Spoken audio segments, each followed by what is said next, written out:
दादरी और इसके आसपास के क्षेत्र को योगी सरकार देश के लॉजिस्टिक हब के रूप में विकसित करने की कवायद में जुटी हुई है। इसके लिए दादरी, बोराकी और वाराणसी में मल्टी मॉडल लॉजिस्टिक हब की स्थापना की जा रही है। दोस्तों, वीडियो को शुरू से लेकर आखिर तक जरूर देखें और वीडियो अगर अच्छी लगे तो चैनल को सब्सक्राइब करके उसके बेल आइकन को जरूर प्रेस कर दें। ईस्टर्न और वेस्टर्न डेडिकेटेड फ्रंट कॉरिडोर की बाधाओं को भी सरकार तेजी से दूर करने का प्रयास कर रही है। योगी सरकार की यह मुहिम ब्रांड यूपी को देश दुनिया के बाजार में पहचान दिलाने में काफी कारगर साबित होगी। मुख्यमंत्री योगी आदित्यनाथ नीति आयोग की बैठक में भी इस पर चर्चा कर चुके हैं। शासन के अधिकारियों के मुताबिक लैंड लॉक्ड होना यूपी की प्रगति में सबसे बड़ी बाधा रही है। सरकार का मानना है कि एक्सप्रेसवे, हवाई अड्डे और लॉजिस्टिक हब के जरिए ही लैंडलॉक को तोड़ा जा सकता है। इसके टूटने पर ब्रांड यूपी के उत्पाद भी देश दुनिया में तेजी से सुरक्षित पहुंच सकेंगे। देश ही नहीं, दुनिया के बाजार जब पहुंच में होंगे तो ब्रांड यूपी को भी अलग पहचान मिलेगी। यही वजह है कि यह काम योगी सरकार की सर्वोच्च प्राथमिकताओं में रहा है। सरकार के 4 साल के प्रयास को देखते हुए यह माना जा रहा है कि आने वाले कुछ सालों में लैंडलॉक्ड का भी यह अभिशाप टूट सकता है। सरकार इसके लिए एक्सप्रेसवे, एयर कनेक्टिविटी और फ्रेट टू कॉरिडोर को जरिया बना रही है। बीते करीब 4 वर्षों में इन सेक्टर पर युद्ध स्तर पर काम शुरू हुआ है। अगले साल के बजट में भी इस सभी सेक्टर्स का पूरा ध्यान रखा जाएगा। 340 किलोमीटर लंबे पूर्वांचल एक्सप्रेसवे का लगभग 80% काम पूरा हो गया है। इस साल इसके पूरा हो जाने की संभावना है।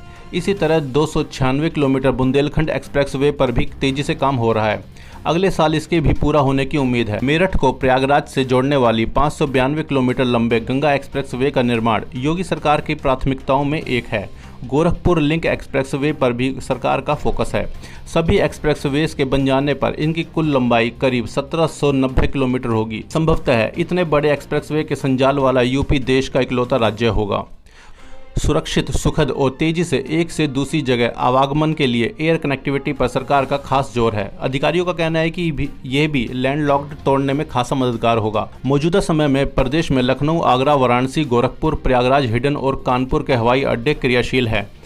बरेली एयरपोर्ट भी चालू हो गया है। अलीगढ़, आजमगढ़, श्रावस्ती, मुरादाबाद एयरपोर्ट का काम तकरीबन पूरा है। यहां से उड़ानों को शुरू करने के लिए सिर्फ लाइसेंस की ज़रूरत है। इसके अलावा चित्रकूट और सोनभद्र में एयरपोर्ट निर्माण का काम चल रहा है। सहारनपुर, झांसी, मेरठ और ललितपुर में भूमि लेने की प्रक्रिया जारी है। कुशीनगर के इंटरनेशनल एयरपोर्ट को DGCA का लाइसेंस मिल गया है। जल्द ही वहां से उड़ानें शुरू होने की संभावना है। जेवर में एशिया के सबसे बड़े और 6 रनवे वाले ग्रीनफील्ड एयरपोर्ट पर भी काम जारी है। इसी तरह अयोध्या में भी मर्यादा पुरुषोत्तम भगवान श्री राम के नाम से बनने वाले इंटरनेशनल एयरपोर्ट का काम तेजी से आगे बढ़ने की प्रक्रिया चल रही है। भारतीय विमानपत्तन प्राधिकरण ने अयोध्या में ATR 92 विमानों के संचालन के लिए 250 करोड़ रुपए दिए हैं। योगी सरकार द्वारा कराए जा रहे ये सारे काम आने वाले समय में यूपी के विकास का गेटवे बनेंगे। इन कामों में यूपी में सप्लाई चेन का मिक्सिंग लिंक पूरी तरह से खत्म हो जाएगा। उत्तर प्रदेश देश ही नहीं, पूरी दुनिया में बेहतरीन तरीके से जुड़ जाएगा। लैंडलॉक टूटने से प्रदेश के बाजार के दरवाजे दुनिया के लिए खुल जाएंगे। व्यवसाय के कई विकल्प खुलेंगे। इससे सिर्फ यूपी के व्यापारी ही बाहर माल नहीं बेचेंगे, बल्कि पूरी दुनिया के व्यापारी यहां आएंगे। अधिकारियों की माने तो सरकार के इन कदमों से छुपी हुई प्रतिभाएं, हुनर बाहर निकलेगा।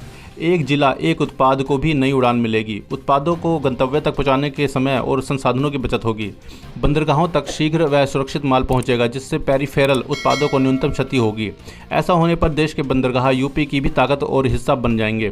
विश्व भर के सप्लाई चेन बाजार के खिलाड़ी इन सुविधाओं का उपयोग यूपी समेत भारत के माल खरीदने और बेचने में करेंगे।